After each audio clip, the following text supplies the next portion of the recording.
Oke teman-teman, Assalamualaikum warahmatullahi wabarakatuh. Di sini saya mau berbagi sedikit pengalaman saya tentang mengawinkan reticulatus python.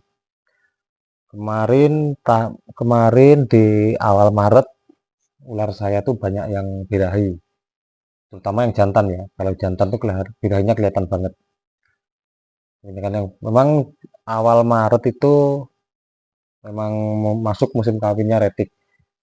Menurut saya kalau berhubung di tempat saya ini daerah pegunungan, ini tuh cuacanya dingin banget teman-teman. Kalau suhunya itu siang tuh sampai kemarin tuh waktu musim kawin tuh 18 sampai 19 derajat kalau malam ya. Kalau siang kalau siang itu 25 sampai 24 derajat. Dingin, siang aja dingin. Itu kita kawinkan itu banyak yang itu beberapa ular tuh ngelok. Alhamdulillah tuh yang jadi cuma satu betina itu albino tiger WP. Betinanya itu dengan jantannya lavender. Lavender basic. Betinanya panjang 4,7 up, hampir 5 meter. Kalau jantannya tuh hampir 4 meter. Kemarin tuh ada kendala, waktu saya ngawinkan ular itu nggak saya rendam. Nggak, jantannya memang birahinya tuh udah birahi banget ya. Itu badannya, ciri-ciri jantan birahi itu kan kalau memang udah bener-bener siap kawin tuh birahinya tuh kelihatan teman-teman. Itu badannya tuh kayak molet-molet gitu ya, kayak ditekuk-tekuk huruf kayak huruf S gitu, dinempel-nempel ke kandang. Itu udah pasti birahi, itu jantan, ciri jantan. Kemarin karena jantannya tuh udah kelihatan birahi banget, saya gabungkan sama betinanya. Betinanya, ular sama-sama gedenya, kita masukkan ke satu tera, ternyata betinanya masih nolak kawin. Itu karena betinanya tuh murontak, itu kayak nyelentak-nyelentak, apa itu bahasa Indonesianya ya? Kayak nendang-nendang gitu teman. Kalau punya kaki nendang-nendang ya. Itu kacanya pecah kemarin. Kaca tera pecah, kemudian kita pisahkan lagi. Sambil nunggu update kandang itu kita masih kita pisahkan. Sambil betina itu saya basahin terus kalau malam itu saya basahin, saya kasih air. Setelah kandangnya jadi itu jantannya kita rendam selama 10 atau 15 menit. Kandang betina kan kandang kita itu dari kayu ya, kayu kayak gini kan.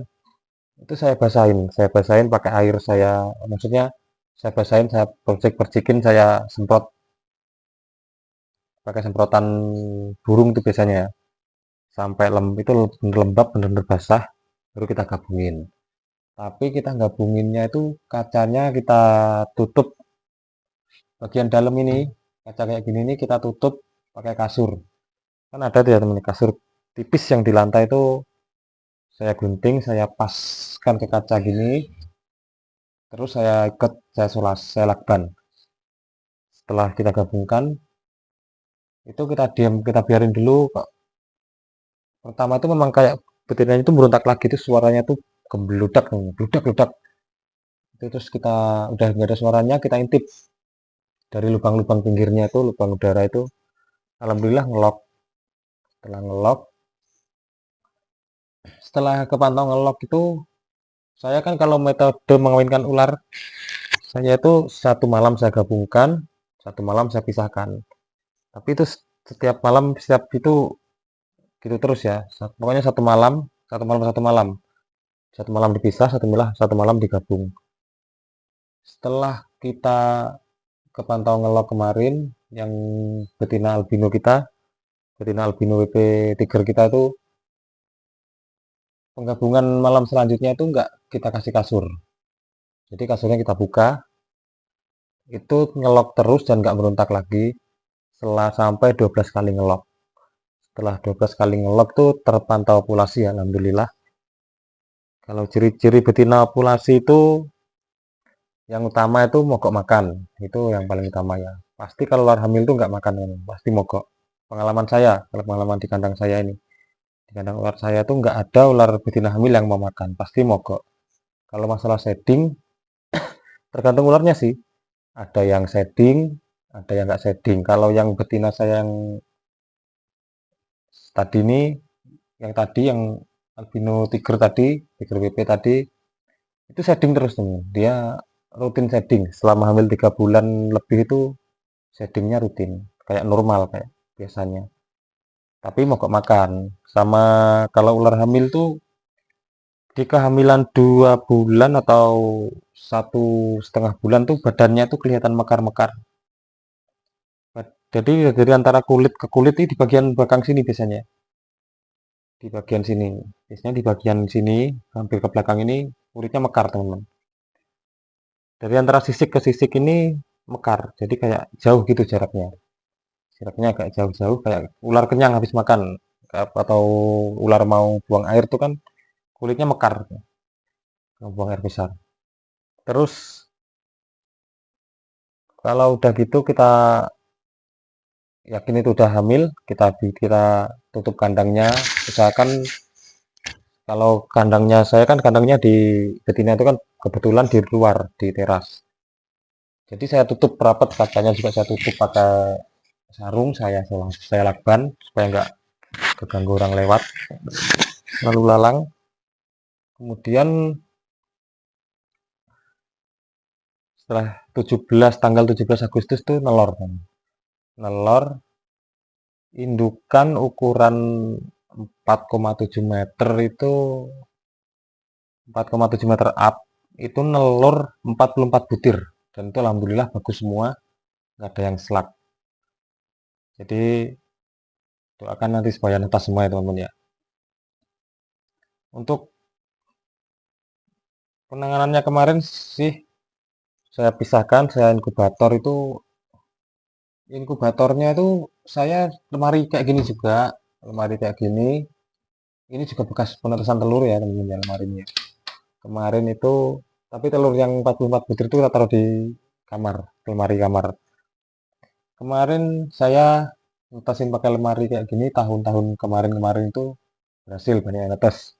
Netes 10 lalu 10% paling itu yang nggak netes ya. Dari kadang tuh dari 30 telur 2 atau 3 yang nggak netes. Malah karena suhunya memang saya stabilkan nggak stabil ya. Kemarin saya kasih heater di saya kasih baskom depannya, saya kasih heater. Suhunya cuma naik 1 derajat. Jadi umpama 25 cuma naik 26. Kemudian saya pakai styrofoam. Pakai styrofoam itu memang suhunya mau sampai 31 itu mau. Tapi setelah si heater kepanasan, heater mati, turunnya tuh kayak cepet banget langsung turun ke 27. Akhirnya telur banyak nggak netes.